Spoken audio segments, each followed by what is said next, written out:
গল্পের প্রথমে খিনকে দেখানো হয় সে সবে গ্র্যাজুয়েট হয়েছে এবং জবের জন্য ইন্টারভিউ দিতে বসেছে। ইন্টারভিউ ভালোভাবেই কাটে। বাইরে আসতে খিনের কাছে কল আসে। ওপারের কথা শুনে খিন থমকে যায়। খিন বাবার ডেথ বডির সামনে দাঁড়িয়ে আছে। একটা বড় কুকুরের হামলায় তার বাবা মারা গেছে। বাবার ছিন্ন ভিন্ন শরীর দেখে খিন কান্নায় ভেঙে পড়ে। সে সময় তার পাশে দাঁড়ায় তার বান্ধবী। খিনকে শান্ত করার চেষ্টা করে সে। খিনের বাবা কাঞ্চিত 55 বছর বয়সী একজন পুলিশ অফিসার ছিলেন। খিন এবং তার বান্ধবী কাউ মিলে বাবার ফিউনারাল পালন করে। বাবার ফিউনারালে বেশ অনেকটা টাকা খরচ হয়েছে। বাবার বন্ধু আঙ্কেল পিচ ফিউনারালে আসে। আঙ্কেল পিচের একটা নামি বক্সিং সেন্টার আছে। আঙ্কেল পিচ এবং তার ছেলে মারুইন কফিনে সম্মান জানায়। আঙ্কেল পিচ খিনকে বলে, যদি তুমি কোনো সমস্যায় পড়ো তাহলে আমাকে জানিও। তোমার বাবা বেঁচে থাকার সময় আমাকে অনেক হেল্প করেছিলেন। আঙ্কেল পিচ কিছু টাকা খিনকে দেয়। এর মধ্যে খিনের বান্ধবীর কল আসে। সে একজন রিপোর্টার। তার কাজ এলেই বেরিয়ে যেতে হয়। আঙ্কেল পিচ বলেন এই কয়দিন খিনের সাহায্যের জন্য তিনি একজনকে পাঠাবেন। খিন বাধা দিলেও আঙ্কেল পিচ বলেন, আমরা একটা পরিবারের মতো, তাই চিন্তা করো না। অন্যদিকে থান বক্সিং প্র্যাকটিস করছে। আঙ্কেল পিচ তাকে কল করে এবং খিনের বাবার ফিউনারালে এসে খিনকে হেল্প করার কথা বলে। খিনের কিছু বলার থাকে না। ফিউনারাল শেষে খিন সাফ সাফাইয়ের কাজ করছে। তখন অন্য আরেক পুলিশ অফিসার, যে কিনা খিনের বাবার সহকর্মী ছিল, তিনি খিনকে কিছু টাকা দিয়ে বিদায় নেন। খিন নিজের কাজে লেগে পড়ে। বাবার জন্য তার মন খারাপ। এর মধ্যে এক গুন্ডাগোছের লোক খিনের কাছে আসে আর বলে তার বাবা নাকি তাদের থেকে লোন নিয়েছিল, তবে শোধ না করেই মারা গেছে। এখন সেই টাকা খিনকে শোধ করতে হবে। খিন অবাক হয়, কোন লোনের কথা বলছে এরা? বাবা তাকে কোনো লোনের কথা বলে যায়নি। খিন চলে যেতে গেলে লোকগুলো তাকে টেনে ধরে। আঙ্কেল পিচ খিনকে চারিদিকে খুঁজছে। সব কিছু শেষ হলে তিনি খিনকে নিয়ে বাড়ি ফিরবেন, তবে খিনের কোনো দেখা নেই। গুন্ডা লোকগুলো খিনের কাছে জোর করে ফিউনারালে পাওয়া টাকাগুলো কেড়ে নেয়। খিন চিৎকার করে তাদের বাধা দিতে গেলে উল্টে তাকেই মার খেতে হয়। এমনকি তারা তার ফোনটাকেও নষ্ট করে ফেলে। খিন তাদের দিকে ছোড়া বাড়িয়ে ধরে, তবে এত মোটা মোটা লোকেদের সামনে তার মতো পাতলা ছেলে কতক্ষণই বা টিকে থাকবে। খিনকে ধরে তারা মারতে শুরু করে। এমন সময় পেছন থেকে থান এসে তাদের দূরে সরায়। খিনকে হাত ধরে উঠতে সাহায্য করে। আঙ্কেল পিচ বারবার থানকে কল করছে। থানের ভয়ে গুন্ডার দল পালায়। থান খিনের দিকে ঘুরে দাঁড়ায়। ঠিক আছো তুমি? খিন ইশারায় বোঝায়, আই এম ওকে। এরপর থানের সাথে খিন বাইরে আসতে আঙ্কেল পিচ এবং তার ছেলে মারুইনের সাথে দেখা হয়। খিনের ফেসে চোট দেখে আঙ্কেল পিচ ব্যাপারটা জানতে চাইলে খিন জানায় কয়েকজন গুন্ডা তার থেকে টাকা নিতে এসেছিল। তার বাবা জীবিতকালীন তাদের থেকে নাকি টাকা ধার নিয়েছিল, কিন্তু সে এসবের কিছুই জানে না। বাবা নিজেও কোনোদিন তাকে কোনো লোন সম্পর্কে কিছু জানায়নি। খিন বাবাকে শেষ বিদায় জানায়। এরপর থানের সাথে খিন ফ্ল্যাটে ফিরছিল। খিন একবার ওপর নিচ থানকে দেখে নেয়, ফাইট চলাকালীন তার কোনো ব্যথা লেগেছে কিনা। খিন নিজের নাম বলে আর আজকের জন্য ধন্যবাদ জানায়।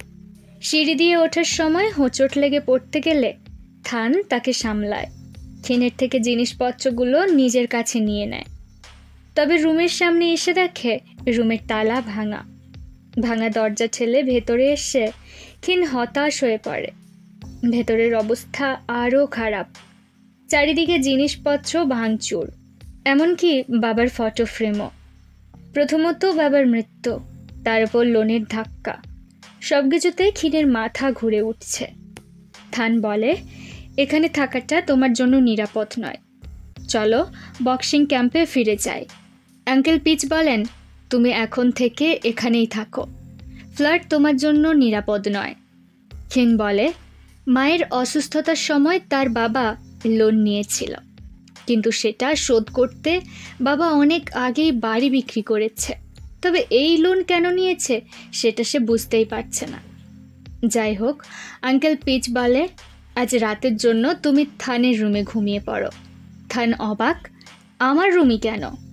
খিন বলে, কোনো ব্যাপার নয়, আমি অন্য কোথাও রয়ে যাব। তবে আঙ্কেল তার কথাই শোনে না। থান খিনের জন্য রুম পরিষ্কার করে দেয় আর চাদর নিয়ে নিজে বেরিয়ে আসে। খিন তার হাত চেপে ধরে, বারবার বিরক্ত করার জন্য ক্ষমা চায়। সে জবটা পেয়ে গেলেই অন্য কোথাও চলে যাবে। থান কোনো কথা না বলে বেরিয়ে যায়। খিনের মনে পড়ে বাবার সাথে কাটানো সময়গুলো। বাবা কত যত্ন করে তাকে বড় করেছে। আসলেই বাবা মা আমাদের জীবনের সব থেকে বড় আশ্রয়। খিনের কাছে কোম্পানি থেকে মেসেজ আসে, সে ফার্স্ট ইন্টারভিউতে পাশ করে গেছে। সেকেন্ড ইন্টারভিউর জন্য কাল তাকে যেতে হবে। পরদিন খিন রেডি হয়ে বেরিয়ে আসে।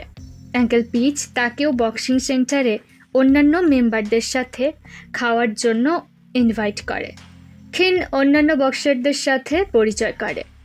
থানকে দেখে খিন জানতে চায়, গত রাতে কোথায় ঘুমিয়েছিলে তুমি? তবে থান কোনো উত্তর না দিয়ে চলে যায়। খিন জিজ্ঞাসা করে, থান সব সময় এমন চুপচাপ থাকে? বং নামের মেয়েটি বলে, তোমার জেনে কী লাভ, ওকে ইগনোর করো। আইত বলে, থান ইন্ট্রোভার্ট, ব্যাস আর কিছু নয়। অন্য মেম্বারদের সাথে খাওয়া শেষ করে খিন বেরিয়ে আসে ইন্টারভিউতে যাওয়ার জন্য। গাড়ির জন্য ওয়েট করছে সে। এমন সময় তার সামনে একটা গাড়ি এসে দাঁড়ায়, যা থেকে নেমে আসে গতদিনের গুন্ডা লোকটি।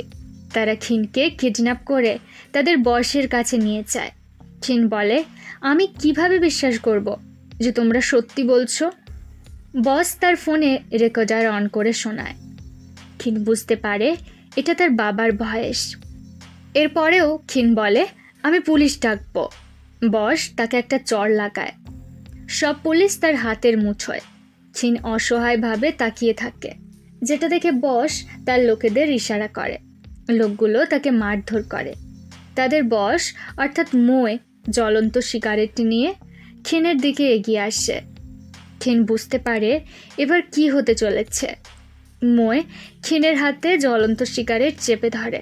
খিনের ওপর যথেচ্ছ অত্যাচার করার পর তাকে সেখানে ফেলে আসে যেখান থেকে তারা তুলে এনেছিল। খিনের মনে পড়ে ইন্টারভিউর কথা। সে সাথে সাথে কোম্পানিতে কল করে, কিন্তু জানতে পারে এতক্ষণে ইন্টারভিউ শেষ হয়ে গেছে আর অন্য কেউ জবটা পেয়ে গেছে। খিন রাগে অসহায় অবস্থায় চিৎকার করে কান্না করতে শুরু করে। এর মধ্যে আঙ্কেল পিচের কল আসছে, অনেক লেট হয়ে গেছে, এখনও খিন ক্যাম্পে পৌঁছয়নি।